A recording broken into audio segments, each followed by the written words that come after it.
여러분 여호수아서의 구성은요 크게 두 부분으로 나눌 수 있어요.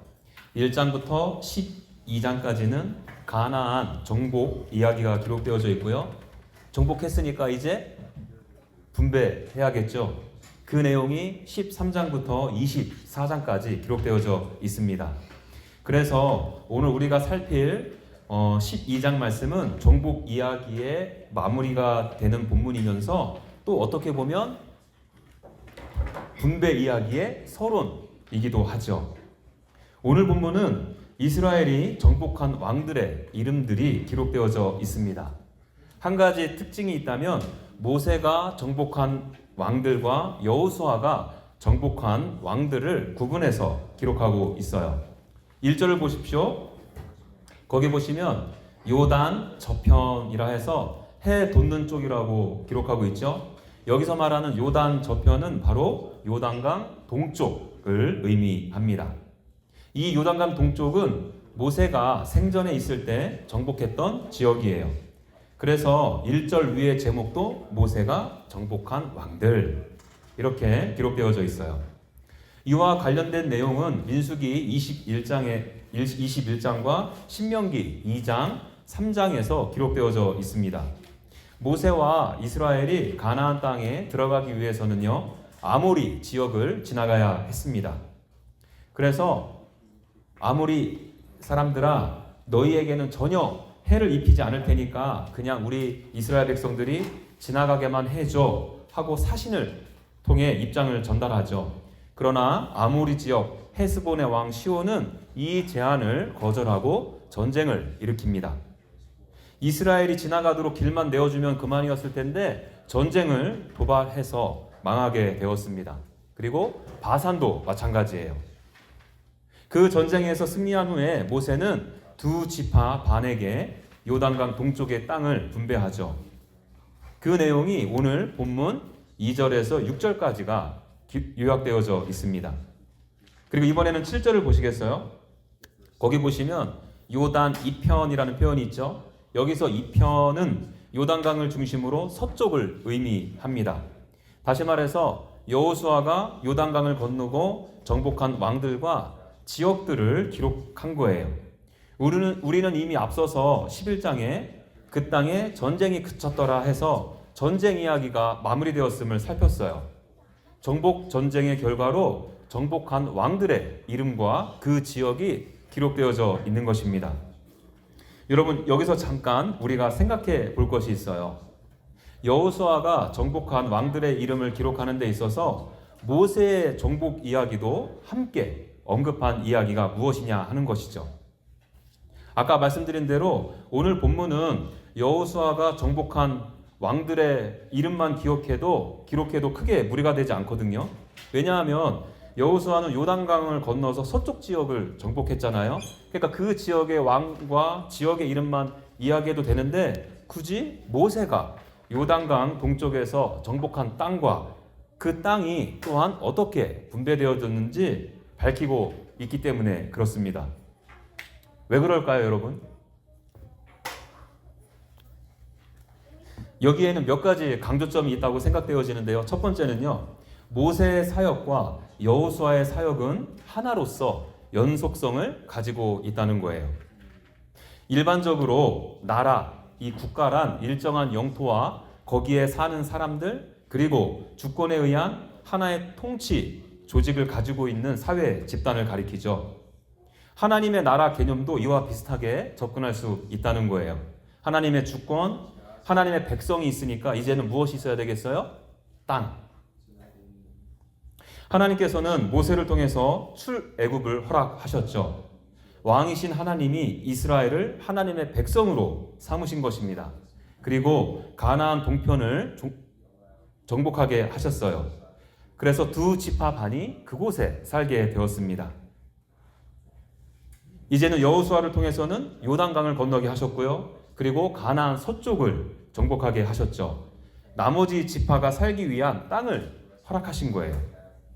물론 제가 여러 차례 언급했던 것처럼 하나님께서 가나안 땅을 정복하게 하신 것은 가나안 7족속에 죄가 가득 찼기 때문이었어요. 이스라엘을 통해서 그들을 심판하신 것입니다. 하나님께서는 그들의 죄를 심판함과 동시에 이스라엘 백성들이 하나님의 백성으로서 살아갈 땅을 허락하신 것입니다. 하나님의 통치와 하나님의 다스림 안에서 참된 안식과 평안을 누리며 살 수 있는 땅을 허락하신 거예요. 가나안의 축복을 주신 것이죠. 이렇듯 모세와 여호수아는 서로의 역할은 달랐어요. 사명을 감당한 시기도 달랐습니다. 그러나 하나님의 관점에서는 이스라엘 백성을 향하신 한결같은 하나님의 마음과 뜻이 두 리더를 통해서 이루어지게 된 거라는 거예요. 모세를 통한 출애굽 사건이 없었다면 여호수아의 가나안 정복 이야기는 단지 나라와 나라 간에 있었던 땅 따먹기 전쟁일 수밖에 없었다는 거죠. 또 반대로 여호수아를 통해 가나안 정복 전쟁이 이루어지지 않았다면 하나님께서 모세를 통해 출애굽하게 하신 뜻이 완성되었다 말할 수 없다는 거예요. 이렇게 하나님께서는 모세와 여호수아를 통해 이스라엘 백성을 향한 하나님의 구원 사역의 연속성과 완성을 보여주고 있는 것입니다. 둘째는 이스라엘이 하나의 공동체임을 강조하기 위함이에요. 모세가 정복한 요단강 동편의 땅은 이미 두 지파 반, 다시 말해서 르우벤 지파, 갓 지파, 므낫세 반 지파에게 이미 분배가 되었죠. 그리고 이제 요단강 서편에서는 나머지 9지파 반이 분배를 받을 거예요.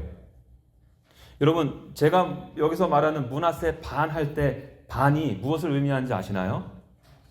여기서 말하는 반은 말 그대로 half, 2분의 1을 의미해요. 므낫세 지파는 요단강 서편의 반, 동편의 반 이렇게 분배를 받았거든요. 그래서 므낫세 반 지파라고 말하는 거예요. 여하튼 이렇게 요단강을 중심으로 두 지파 반과 9지파 반이 서로 나뉘어 분배를 받게 되었습니다. 여러분들도 잘 아시다시피 강을 중심으로 공동체가 형성되잖아요. 이 말은 강을 중심으로 공동체가 서로 나뉠 수도 있음을 의미하는 거예요. 작게는 마을과 마을이 나뉘고요. 크게는 나라와 나라가 나뉘게 됩니다.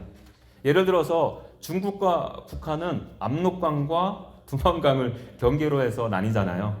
이렇게 나라도 언어도 문화도 그들의 생활 양식도 이 강을 두고서 나뉘게 된다는 거예요.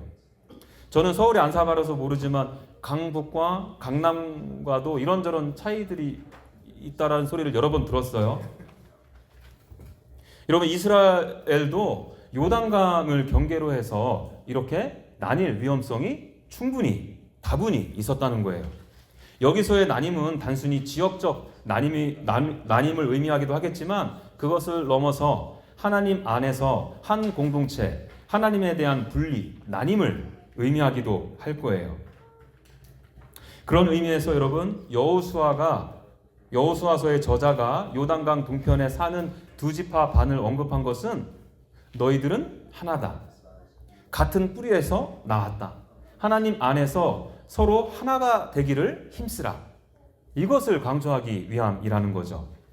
그리고 세 번째는요, 하나님의 위대하심과 강하심과 전능하심을 강조하기 위함이에요. 모세가 시혼 왕과 옥 왕을 정복한 이야기가 소개되고 있잖아요. 그렇죠? 네, 그렇대요. 이 내용은 생각보다 아주 자주 성경에서 인용되고 있거든요. 여호수아서 2장 10절을 보시면 제가 읽어드릴게요. 이는 너희가 애굽에서 나올 때에 여호와께서 너희 앞에서 홍해물을 마르게 하신 일과, 잘 들어보세요, 너희가 요단 저쪽에 있는 아모리 사람의 두 왕 시온과 옥에게 행한 일, 곧 그들을 전면시킨 일을 우리가 들었음이니라. 제가 시간 관계상 또 다른 부분을 찾아서 읽지는 않겠지만 여호수아서 9장 10절에도 이와 비슷한 내용이 기록되어 있습니다. 가나안 민족들이 어떤 소식을 듣고 전쟁할 마음을 완전히 상실하게 되었는데요. 그 소식 중에 하나가 아모리 사람의 두 왕, 즉 시온과 옥이 전멸당한 이야기를 듣고서 그렇게 되었다는 거예요. 가나안 민족에게 있어서 이 사건은 충격적인 사건으로 다가온 것입니다. 이 시온과 옥이 전멸당할 정도면 우리는 게임도 안 내겠는데? 한 것이죠. 가나안 민족만 그렇게 보았나요?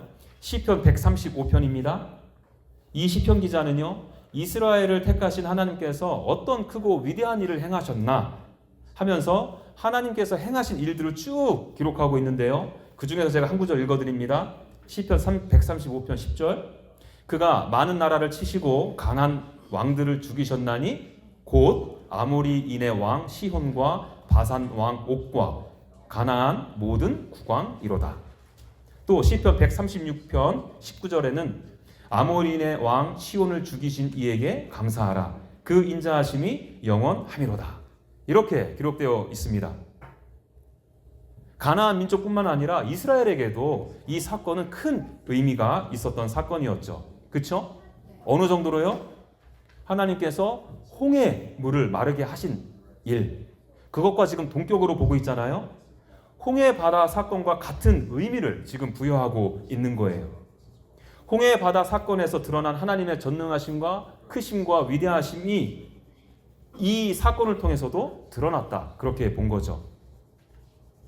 여러분, 제가 지금까지 여호수아의 정복 전쟁 이야기를 마무리하면서 모세의 정복 이야기가 기록된 데에는 몇 가지 강조점이 있다 말씀드렸습니다. 정리하면 가나안 정복 전쟁은 안식을 얻기 위함으로 모세의 출애굽 사건과 연장선에 있다는 것, 그리고 하나님 안에서의 하나됨, 그리고 하나님의 강하심, 위대하심을 강조하기 위함이라는 거예요.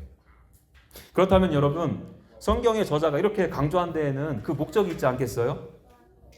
그 목적이 무언가 한번 생각해 보겠습니다. 첫 번째는요, 가나안 땅을 분배할 때 있을 수도 있는 갈등의 요소를 제거하는데 그 목적이 있었다는 거예요. 요단강 서편을 정복한 이스라엘은 이제 무엇을 해야 됩니까? 분배. 정복했으니까 이제 분배해야 되잖아요. 이스라엘 백성들에게 있어서 지금까지 위기도 있기는 했지만 나름 선전해서 승승장구하며 정복해 나아갔잖아요. 우리는 가장 위험한 순간이 승리한 직후라는 사실을 잘 알고 있어요. 하나님께서 이 모든 전쟁의 승리의 주역이신데 괜히 내가 한 것 같아서 속에 무엇인가 뿌듯함이 올라오게 되고요. 동시에 자신만만해하면서 다른 사람들이 우습게 보이는 때이기도 하죠. 그래서 성경에 손줄로 생각하는 자는 넘어질까 조심하라 이렇게 말하잖아요. 그렇기 때문에 확실한 승리의 종집을 찍기 위해서는 이 분배 잘해야 했습니다. 만일 그렇지 못하면 그동안의 승리가 물거품이 될 수도 있는 것이죠. 서로에 대한 신뢰, 사랑이 깨진다면, 의심과 경쟁만이 그 안에 존재한다면 그 공동체는 이미 실패한 것이나 다름없잖아요. 군대에서 이런 잠언이 있어요. 성경에도 잠언이 있듯이 군대에도 잠언이 있거든요. 전투에서는 실패해도 배식에 실패하면 안 된다. 저는 ROTC여서 대학교 3학년, 4학년 방학 때마다 군사시설에 입소해서 군사훈련을 받았습니다. 한여름, 한겨울에 한 달 정도 들어가서 훈련을 받았거든요. 저에게는 결코 그 훈련이 쉬운 훈련은 아니었어요. 저와 함께 훈련받던 동기가 36명 있었는데요. 점심시간이었어요. 힘들게 훈련하고 나서 먹는 음식 정말 맛있잖아요. 그리고 그때 돌도 씹어 먹을 아주 먹성 좋은 청년의 때니까 얼마나 많이 먹겠어요. 그래서 배식 정말 잘해야 했어요. 더 많이 먹고 싶어도 동기를 위해서 조금씩 양보해야 했습니다. 그런데 그날의 점심 배식은 고깃국과 밥에 문제가 있지 않았어요. 다른 음식에는 다 배식자가 있었는데 이 고추장은 자율 배식으로 둔 거예요. 순서대로 고추장을 퍼가는데 글쎄 앞에 있는 동기들이 너무 많이 퍼가가지고 저를 비롯한 여러 명이 고추장을 먹지 못하게 되었습니다. 여러분, 고추장 한 숟가락 못 먹어도 크게 상관없잖아요. 저는 개인적으로 또 먹는 거에 그렇게 목숨 거는 스타일은 아니거든요. 그런데 이런 일들이 계속되다 보면 서로 안 좋잖아요. 그래서 제가 우리 다음에는 뒷사람들을 위해서 조금씩만 남겨주자 이렇게 제안했어요. 그랬더니 어떤 동기가 이 고추장 하나 가지고 더럽게 치사하게 이렇게 말하는 거예요. 제가 설교하는 자리에 있기 때문에 최대한 언어를 순화시켜서 말씀드린 것이지 그 동기가 저에게 삿대질을 해가면서 쌍욕을 날리며 말했어요. 그 소리를 듣고 제가 어떻게 했겠습니까? 뚜껑이 열렸죠. 지금이야 뭐 주여 저 인생을 불쌍히 여겨주십시오 하고 참았겠지만 그때는 뭐 예수님도 모르고 혈기왕성할 때 아니겠어요? 그리고 그 동기는 제가 벼르고 있던 동기였어요. 왜 괜히 그 얄미운 애들 있잖아요. 다 함께 열심히 일하고 뭐 수고를 할 때는 보이지 않다가 뭐 먹거나 뭐 좋은 일 있을 때 어디선가 그냥 나타나가지고 누릴 것도 다 누리고 그런 친구들 있잖아요. 저만 그런가 봐요. 그렇게 얄밉더라고. 그 친구가 그랬어요. 그래서 너 잘됐다고 제가 또 이렇게 화가 나가지고 엉겨 붙었죠. 처음에 그 동기와 저만 엉겨 붙었다가 나중에는 고추장 먹은 그룹과 먹지 않은 그룹이 한 대 엉겨 붙게 되었습니다. 그런데 지나가시던 교관한테 그때 때마침 걸려가지고 점심시간에 먹었던 모든 그 점심을 다 토해낼 정도로 심하게 기합을 받았던 기억이 있어요. 이건 분배 잘해야 돼요. 하나됨을 깨기 너무 쉽거든요. 오죽하면 25년 정도가 지난 이 시점에 제가 그 사건을 아주 명확하게 기억하고 있겠습니까? 여러분 재산 분배도 마찬가지 아닌가요? 부모님의 재산 가지고 피를 나는 형제 자매가 남보다 더 못한 관계로 전락할 때가 얼마나 많아요. 내가 더 많이 갖겠다. 저 형제보다는 내가 조금 더 애쓰고 수고했지. 더 많이 자격이 있지. 하고 자기 자신의 권리를 더 주장하기 때문 아닌가요? 물론 일반화시키기에는 무리가 따름을 먼저 말씀드립니다. 제 친구들의 사례를 보면 대부분 부모님이 이만큼 이루어 놓으실 때 그 친구들이 한 거 없거든요. 보탠 거 없어요. 저랑 같이 어울리느냐고 속만 썩혀드렸지 크게 그닥 그렇게 기여한 바가 없어요. 여러분 이제 이스라엘은 땅을 분배해야 했습니다. 이스라엘 백성에게도 이 마음이 필요했어요. 어떤 마음이요? 우리가 한 식구라는 마음, 내 사랑하는 형제 지파의 마음을 헤아리는 마음, 조금씩 양보하는 마음, 희생하고 섬기는 마음이요. 그런데 가나안 정복 전쟁의 승리 요인에 내 공로가 들어가는 순간부터 재산 분배 싸움하듯이 싸울 게 자명하지 않겠냐고요. 그렇게 이스라엘에게 자중질환이 일어날까봐 하나님께서 그거 아니다. 가나안 땅을 정복한 것은 나의 뜻이었고 계획이었으며 이 계획과 뜻을 완성한 것도 나다. 내 능력과 내 지혜로 내가 행했다. 그러니 너희들이 감히 소유권을 주장할 수 없다. 이렇게 말씀하신 거예요. 그리고 여러분 한 가지가 더 있어요. 이제 분배받으면 끝나나요? 아니죠. 각 지파별로 정복 전쟁을 해나가야 했어요. 아직 다 마무리가 안 됐거든요. 이렇게 전쟁을 앞두고 있는 각 지파 이스라엘 백성들에게 하나님께서 모세를 통해서 시온 왕과 옥 왕을 전멸시켰다. 이 말씀이 얼마나 큰 위로와 확신이 되었을까요? 여호수아를 통해 정복된 왕들의 리스트를 보면서 그치, 지금까지의 모든 전쟁 하나님께서 다 하셨지. 나는 그 말씀에 순종하기만 하면 하나님의 승리를 여전히 경험하게 될 거야. 전쟁은 하나님께 속했어. 하나님의 위대하심과 전능하심을 신뢰하며 나아가야지 했을 거예요. 여러분 9절부터 24절까지의 왕들의 목록을 한번 쭉 보세요. 16절까지는 남부 지역의 왕들의 이름이 기록되었고요. 17절부터는 이제 북부 지역의 왕들의 이름이 기록되었거든요. 근데 하나는 누구요? 하나는 누구요? 하면서 정복한 성읍과 왕의 이름이 하나씩 지금 기록되어져 있어요. 여러분 이 말씀을 읽고 묵상해야 하는 우리, 이걸 가지고 설교해야 되는 저는 죽을 맛이지만 이스라엘 백성들은 자기 자신들이 직접 다 경험한 거잖아요. 우리는 왕의 이름도 참 특별하네, 뭐 발음도 어려워, 외우기도 힘들어, 왜 그렇게 굳이 이렇게나 많은 왕들을 열거해 놓았나, 이렇게 불평을 늘어놓을 수 있지만 이스라엘 백성들의 입장에서는 그렇지 않죠. 특히 그 전쟁에 참여한 군인이었다면 한 왕의 이름들이 거론되어질 때마다 그때 그 전투 정말 쉽지 않았지. 북부 연합군은 하설왕 중심으로 모였는데 그 수가 모래와 같았어. 생전에 보지도 듣지도 못한 말과 병거로 중무장했는데 이제는 죽었다 싶었어. 그렇게 두려워하고 있는데 하나님께서 그들을 우리에게 붙이셨지 뭐야 하면서 전쟁 가운데 함께 하신 하나님이 기억되지 않았을까요? 여러분, 저와 여러분들도 내 안에 있는 죄책의 문제로 힘겨울 때가 얼마나 많이 있나요? 죄책이 주는 중압감 때문에 짓눌릴 때가 얼마나 많아요. 또 사방이 막힌 것 같은 환경과 상황 가운데 어찌할 바를 모르고 두려워할 때도 많이 있잖아요. 미래에 대한 두려움, 염려, 걱정들로 절망 가운데 있을 때도 얼마나 또 많습니까? 그럼에도 힘겹지만 우리가 믿음의 발걸음을 한 걸음 한 걸음 겨우겨우라도 떼어날 수 있는 이유가 어디에 있어요? 하나님을 향한 원망과 탄식이 뒤섞여 있음에도 나에게 부어주실 은혜를 사모하며 한 걸음 한 걸음 나아가는 뿌리가 어디에 있냐고요?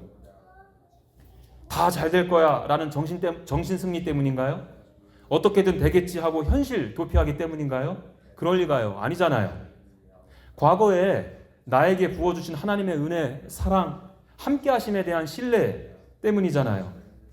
과거에 내가 사망의 음침한 골짜기를 지날 때 나보다 나를 보시며 더 아파하시고 괴로워하시며 그 발걸음 가운데 함께해 주신 하나님을 우리가 알기 때문이잖아요.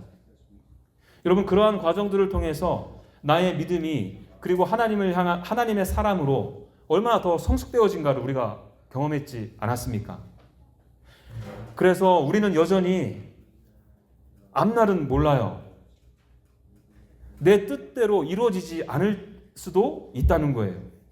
그럼에도 나에게 출애굽을 허락하신 하나님, 가나안 땅을 정복케 하신 하나님을 신뢰하기에 비틀거리면서도 믿음의 발걸음을 한 걸음 한 걸음 떼는 것입니다. 내 절망적인 상황보다 하나님께서 더 큰 소망이 되시기에 지금은 몰라도 참고 견디며 인내하는 거죠. 그 과정 가운데에도 외면치 아니하시는 하나님을 경험하면서요. 여러분, 지금 딱 이스라엘 백성들이 그러했어요. 아주 많이 정복했어요. 그러나 더 정복해야 했거든요.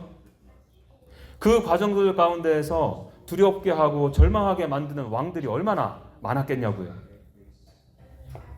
그럼에도 믿음의 발걸음을 떼라고 주시는 왕의 목록인 거예요. 지금까지 너희들을 구원하기 위한 나의 열심을 보라는 거죠. 지금까지 너희들을 지키고 보호하고 인도하시며 가장 좋은 것을 주었던 선하신 나를 바라보라는 거예요. 기억하라는 거예요. 그러니 여기에 열거된 왕의 목록들은 이스라엘 백성들에게 있어서 미래에 대한 분명하고 확실한 약속, 소망, 기대감을 갖기에 충분했을 거예요. 자, 그런가 하면 오늘 본문을 토대로 한 가지 더 생각해 보겠습니다. 오늘 본문에 기록된 왕들을 보면 성경은 31명의 왕들의 가문이 어느 가문인지 그리고 그들이 어디에서 태어났는지 별로 관심이 없는 것 같아요. 여러분, 우리 각 사람마다 지금까지 살아온 이야기들이 있잖아요. 우리도 어떻게 이민 오게 되어서 어떻게 정착하게 되었는지 그것만 나눠도 사실 밤새워서 이야기를 나누어도 모자라잖아요. 여러분, 특히나 왕들에게는 더 스펙타클하고 다이나믹한 많은 이야기가 있지 않았겠어요? 어떻게 어떠한 과정을 통해서 왕이 되었는지 그들만의 이야기가 있을 거라고요. 그러나 오늘 본문에서 보여지는 것은 성경은 그것에 특별한 관심을 보이지 않고 있어요. 그저 하나는 무슨 왕, 하나는 무슨 왕 이런 식으로 기록하고 있을 뿐입니다. 여러분, 이것은 무엇을 의미할까요? 여기에 소개된 왕들이 모두 일반적이고 공통된 특징을 가지고 있는데 그것으로 이 왕들을 소개하는데 충분하기 때문입니다. 그것이 무엇이겠어요? 그들은 하나님께 대항했고 전멸당했다는 사실이에요. 그들에게는 이미 여러 차례가 있었죠. 기브온 사람들처럼 하나님 앞에 나오면 되는데 그러지 못했습니다. 오히려 혼자서는 대항하기 힘들 것 같으니까 연합까지 했죠. 하나님을 향해 뽑아둔 그 대적의 칼날을 거두어들이지 않았어요. 여러분, 31개 왕들은 분명 세상적으로 볼 때에는 성공적인 삶을 산 사람들일 것이에요. 아무리 작다 해도 한 도시 성읍의 왕이면 성공적인 삶을 살았다 말할 수 있지 않을까요? 저는 동네 이장도 한번 여태까지 못 해봤어요. 여러분, 그 왕의 자리에 올라가기까지 또 그 자리를 지키기 위해 얼마나 애쓰고 힘이 들었겠냐고요. 모든 사람들이 왕이 되고 싶어 하는데 그 중에서 손꼽히는 왕이 된 것입니다. 그래서 그런지 오늘 기록된 왕들의 이름의 이 의미들이 얼마나 하나같이 멋진지 몰라요. 그 중에 몇 명의 이름만 소개해 드릴게요. 예루살렘 왕 아도니 세덱이 있죠. 예루살렘은 완전한 평안의 노이다라는 뜻을 가졌어요. 그래서 그 성의 왕이 아도니 세덱인데 그 뜻은 의의 왕, 의로운 주라는 의미가 있습니다. 다시 말해서 의로운 왕 아도니 세덱으로 인해 그 성읍이 완전한 평안에 놓이게 되었다는 의미예요. 또 헤브론이라는 왕이 있는데 이는 친구라는 뜻이 있어요. 또 야르몬, 이 단어의 뜻은 높다, 또 라기스, 견고하다라는 의미가 있습니다. 또 우리가 얼마 전에 살폈던 하솔 왕 야빈 있죠? 야빈이라는 뜻은 지략과 전술과 지혜라는 의미를 가진 이름이에요. 왕들의 이름에서 알 수 있듯이 어떤 왕은 조금 더 의로움을 추구했을 거예요. 그리고 어떤 왕은 친구처럼 인자한 왕이기를 소망했고 그렇게 됨을 추구했을 것입니다. 그리고 어떤 왕은 자신의 권위를 단단히 견고히 세워가기를 원했고 그렇게 하려고 애쓸 거예요. 어떤 왕은 자신의 지략을 가지고 자신의 왕의 입지를 다지려 했을 거예요. 여러분, 그들은 함께 그 가나안 땅에서 살아가면서 서로 왕들을 보면서 우쭐했는지도 몰라요. 나는 적어도 저 왕과는 다르지, 더 의롭지, 더 지혜롭지, 나는 얼마나 높은 사람인데, 또 반대로 심각한 우울에 빠졌을지도 모릅니다. 아, 나에게 저 왕이 갖고 있는 지혜가 있었더라면, 저 카리스마가 있었더라면 더 훌륭한 왕이 될 수 있었을 텐데, 더 큰 지역을 다스릴 수 있는 왕이 될 수 있었을 텐데 하고 자신과 환경 탓을 했을 것입니다. 우쭐과 우울은 결국 끊임없이 경쟁을 추구하게 만들었을 것이고 이 결과로 전쟁하게 했을 거예요. 내가 없는 것을 가지고 뺏어야 내가 더 좋은 왕이 될 수 있으니까요. 여러분, 그러면 뭐합니까? 이들 결국 망했어요. 이번에는 그들을 따르던 백성들 입장에서 한번 생각해 볼까요? 그 백성들 또한 어떻게 되었습니까? 다 같이 죽었죠. 고대 사회에서 왕은 절대 권력을 가지고 있었잖아요. 왕이 곧 그 나라의 법이고 왕이 원하는 것은 절대적으로 시행되었습니다. 왕이 승리하면 나라도 승리하는 것이고 왕이 패하면 나라도 패하는 것이었어요. 왕이 살면 나라도 살고 왕이 죽으면 나라도 죽는 것이었습니다. 왕이 곧 나라이자 전부였죠. 여러분들도 잘 아실 거예요. 힘과 권력이 한 사람에게 쏠리면 결국 망하게 돼요. 이는 이미 역사 속에서 충분히 검증되었습니다. 왜냐하면 사람에게는 권력과 힘을 다스리고 조절할 수 있는 능력이 없거든요. 나중에는 사람이 권력과 힘을 조절하는 것이 아니라 권력과 힘이 사람을 지배하게 되죠. 왜냐하면 권력과 힘을 다뤄야 하는 인간이 죄인이기 때문에 그렇습니다. 그렇게 권력이 부패하면서 가져오게 되는 부작용은 결국 백성들이 고스란히 떠안게 된다는 거예요. 백성들에 대한 착취와 억압은 필연적으로 따라오지 않나요? 드라마나 영화 같은 데 보면 백성들이 무고하게 희생당하는 것을 어렵지 않게 볼 수 있어요. 왕이 사는 집을 지을 때, 왕의 영역을 넓히기 위해 전쟁을 할 때 보여지죠. 심지어 죽으면 아무 소용없는데 죽어서 그 왕이 묻힐 무덤을 지을 때에도 수많은 착취와 억압이 이루어지잖아요. 그렇게 왕을 위해 나름 착취당하고 억압을 당했는데 결국 그 왕 때문에 그 왕들도 지금 죽었어요. 여러분, 이스라엘 백성들은요, 이 정복한 리스트를 보면서 진짜 왕에 대한 갈망을 갖게 되었을 거예요. 이스라엘에게는 왕이 없었어요. 정확히 말하면 인간 왕은 없었지만 만왕의 왕이신 하나님이 이스라엘의 왕이셨죠. 여러분, 이 말씀은 저와 여러분들에게도 동일하게 적용됩니다.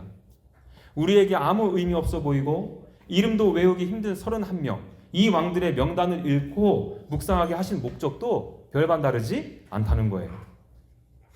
내가 왕이 왕이 되어 살고자 하는 삶의 한계와 무가치함과 무기력함을 여과 없이 보여주는 거예요. 이 세상의 왕을 따르는 백성들의 안타까움을 보여주고 있는 것입니다. 그러는 가운데 여러분들에게 저에게 묻고 있는 거죠. 주하나, 너의 진정한 왕은 누구니? 눈에 보이지 않으시는 하나님을 왕으로 모시고 살고 있니? 아니면 내 자신을 왕으로 모시고 살고 있니? 여러분, 아들이라는 단어가 영어로 S-O-N 맞죠? Son S-U-N인가요? S-O-N 맞죠? 여러분, 내 중심의 자아가 커져서 그 가운데 있는 영어 철자 O가 I로 바뀌게 되면 그게 바로 sin, 죄가 되는 것입니다. 내가 왕이신 하나님의 자리에 앉게 되는 거예요. 사사기에서 왕이 없음으로 각자의 소견에 옳은 대로 살았다 하잖아요. 왕이 없는 것이 아닙니다. 내가 왕이 된 거예요. 내 소견이 왕의 소견이 된 것입니다. 이런 분들은 각자의 소견에 옳은 대로 살 수밖에 없어요. 그렇기에 왕이신 하나님께서 말씀하셔도 자존심 상하면 순종하지 못합니다. 왕이신 하나님께서 말씀하셔도 내 생각대로 안 되면 살지 못해요. 왕이신 하나님께서 말씀하셔도 내 마음이 상했다 해서 말씀대로 살지 않습니다. 내가 왕인 거죠. 하나님이 왕이라 하면서 내 분노, 내 자존심, 내 고집, 내 계획, 내 불안함, 내 초조함이 왕노릇하도록 내버려 두는 것입니다. 여러분, 오늘 이 말씀을 곱씹어 보시면서 내게 어떤 것이 과연 왕노릇하고 있는가를 생각해 보십시오. 성령께서 그 생각과 고민의 자리로 여러분들을 인도하시는 은혜가 있기를 바랍니다. 내가 왕이 되었을 때의 한계를 보기를 원하고요. 무엇보다도 그 결과가 얼마나 참담한지도 보기를 원합니다. 그리고 거기서 멈추지 마시고요. 그 끝에는 진정한 왕을 향한 갈망이 우리 가운데 샘솟기를 소망해요. 여러분, 진정한 왕이 누구시겠어요? 예, 당연히 만왕의 왕이신 예수 그리스도시죠. 하나님께서는 모세와 여호수아를 통해 이스라엘을 구원하시고 참된 안식을 주셨습니다. 이것을 예표하고 있는 것이 예수님이에요. 예수님 통해서는 우리를 구원하시고 우리의 구원을 완성해 가시잖아요. 예수님이야말로 진정한 예루살렘의 왕이십니다. 평강의 왕이십니다. 예수님이 진정한 아도니세덱 왕, 헤브론 왕, 야르못 왕, 라기스 왕, 야빈 왕이십니다. 예수님이야말로 의로운 왕이세요. 친구 같은 왕이십니다. 강하고 위대하신 왕이십니다. 지혜로운 왕이세요. 그러나 여러분, 예수님은 아도니세덱처럼, 헤브론처럼, 야르못처럼, 라기스처럼, 야빈처럼 자신의 왕위를 위해서 자신들의 백성을 억압하고 착취하지 않으셨어요. 권력과 힘을 마구 휘두르지 않으셨습니다. 오히려 예수님은 크신 힘과 권능이 하나님이신데 인간으로 이 땅에 오셨죠. 십자가를 지시는데 사용하셨어요. 죄와 사망과 죽음을 정복하시는데 그 힘과 권력을 사용하셨습니다. 세상 왕들은 자신이 살기 위해 백성들을 죽음의 전쟁으로 내몰았지만 진정한 왕이신 예수님은 당신께서 스스로 그 죽음의 전쟁터 한복판으로 나아가셨어요. 이스라엘 백성들을 위해서 죽으셨죠.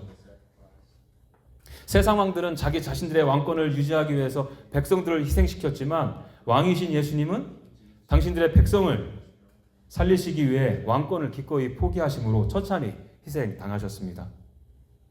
여러분, 예수님도 힘과 권력을 마구 휘두르셨어요. 그런데 자신을 위함이 아니라 자신의 백성을 위함으로 완벽하고 완전한 권력을 휘두르신 것입니다. 그리고 예수님의 그 사랑의 통치와 다스림은 지금도 앞으로도 영원할 거예요. 저와 여러분들의 진정한 왕이신 예수님을 여러분들의 왕으로 모셔드리는 역사가 일어나길 소망합니다. 이 세상 왕들이 주지 못한 의로움을 예수님께서 주실 거예요. 예수님의 의로운 행위로 인하여 나의 모든 불의함에도 불구하고 하나님과 화목할 수 있게 될 것입니다. 참된 평강과 안식으로 진정한 가나안의 축복을 누리시게 되실 거예요. 우리 한 사람 한 사람이 그렇게 하나님과 내가 우리, 그리고 그렇게 하나님과 우리가 된 우리가 모여서 우리 교회가 주 안에서 하나님 안에 함께 지어져 가는 거예요. 우리 교회를 통해서도 이스라엘처럼 수많은 왕들의 이름이 기록되어졌으면 좋겠어요. 여기서 왕들의 이름은 교회의 실적이나 숫자나 외형이 아닌 거 다 아시잖아요. 우리 교회 통해서 하나님께 대항했던 수많은 영혼들이 백기 들고 하나님의 은혜와 사랑을 깨닫고 예수 그리스도 앞에 나오는 것입니다. 그리고 예수 그리스도를 왕으로 모시고 사는 역사를 말하는 거예요. 세상에 오갈 데 없고 상처받고 아파하는 영혼들이 우리 주변에서 얼마나 많나요? 그 영혼들이 하나님께서 부어주신 사랑으로 회복되어지는 거예요. 저와 여러분들에게 그렇게 기록된 왕들의 이름들이 앞으로 우리가 걸어가야 할 신앙의 여정 가운데 믿음의 발걸음을 떼게 하는 능력과 은혜가 될 것입니다.